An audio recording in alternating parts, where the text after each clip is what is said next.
Hello friends, welcome to Anitha tasty corner.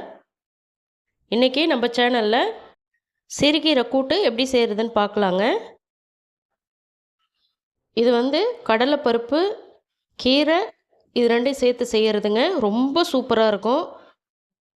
பசங்க கேட்டு வாங்கி சாப்பிடுவாங்க. வாங்க எப்படி செய்கிறதுன்னு பார்க்கலாம். 1 கப் கடலைப்பருப்பு எடுத்துக்கோங்க. நான் மெஷர்மெண்ட் கப்பில் எடுத்திருக்கேன். 1 கப் எடுத்துகிட்டு இதை நல்லா கழுவிக்கலாம். நல்லா 2-3 டைம் நல்லா வாஷ் பண்ணி எடுத்துக்கோங்க. இதில் ஒரு 2 தக்காளி பழம் சேர்த்துக்கலாம். ஒரு 6 பல்லு பூண்டு சேர்த்துக்கலாம். எந்த கப்பில் பருப்பு அளந்தீங்களோ அதே கப்பில் 4 கப் தண்ணி சேர்த்துக்கோங்க. கரெக்டாக இருக்கும்.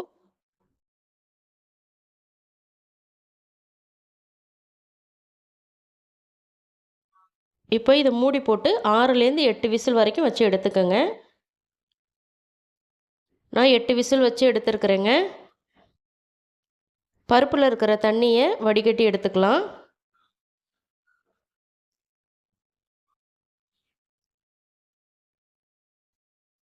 இப்போ இதை 1-2மா மசிச்சுக்கலாம். ஃபுல்லாக மசிக்க வேண்டாம்.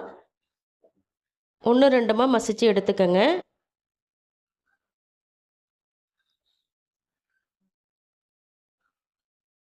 இந்த மாதிரி செஞ்சு கொடுக்கும்போது குழந்தைங்க ரொம்ப விரும்பி சாப்பிடுவாங்கங்க. ரொம்ப நல்லாயிருக்கும். நீங்கள் துவரம்பருப்பு, பாசிப்பருப்பு செய்கிற மாதிரியே தான் இருக்கும். அதை விடவே இது சூப்பர் டேஸ்ட்டாக இருக்கும். ஒரு தடவை ட்ரை பண்ணி பாருங்கள். இப்போ வடிகட்டின தண்ணியை இதிலே சேர்த்துக்கலாம். இப்போ எப்படி தாளிக்கிறதுன்னு பார்க்கலாம். கடாயில் ஒரு 1/2 டேபிள் ஸ்பூன் எண்ணெய் சேர்த்துக்கோங்க. 1/2 டீஸ்பூன் கடுகு சேர்த்துக்கோங்க. 1 டீஸ்பூன் சீரகம் சேர்த்துக்கோங்க. 1/4 டீஸ்பூன் பெருங்காயத்தூள் சேர்த்துக்கோங்க. கருவேப்பிலை கொஞ்சம் சேர்த்துக்கோங்க. இதோட 2 வெங்காயம், 4 காஞ்ச மிளகாய், 1 பச்சை மிளகாய் சேர்த்துக்கலாம். சேர்த்துட்டு இதை நல்லா 1 நிமிஷத்துக்கு வதக்கி விட்டுக்கோங்க. ரொம்ப வதக்கணுன்னு அவசியம் இல்லை. கண்ணாடி பதம் வரும் பார்த்திங்களா, அந்த அளவுக்கு வதக்கினா போதும்.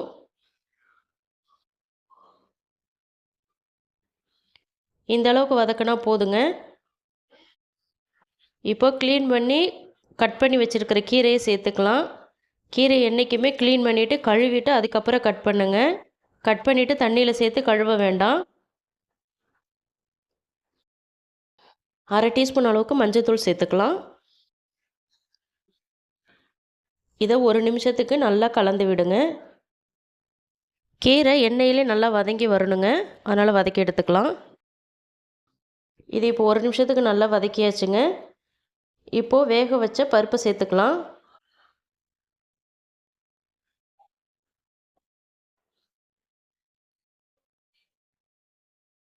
இந்த கூட்டுக்கு தேவையான உப்பு சேர்த்துக்கலாம். சேர்த்துட்டு இதை மறுபடியும் நல்லா கலந்து விடுங்க.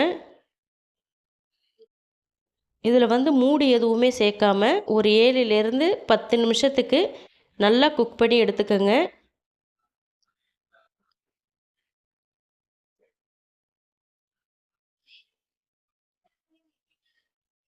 கீரை நல்லா வெந்து வரட்டும்.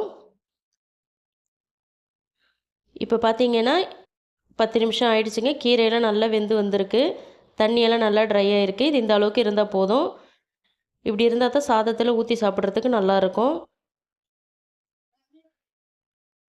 அவ்வளோதாங்க, இது இப்போ ரெடி ஆகிடுச்சு.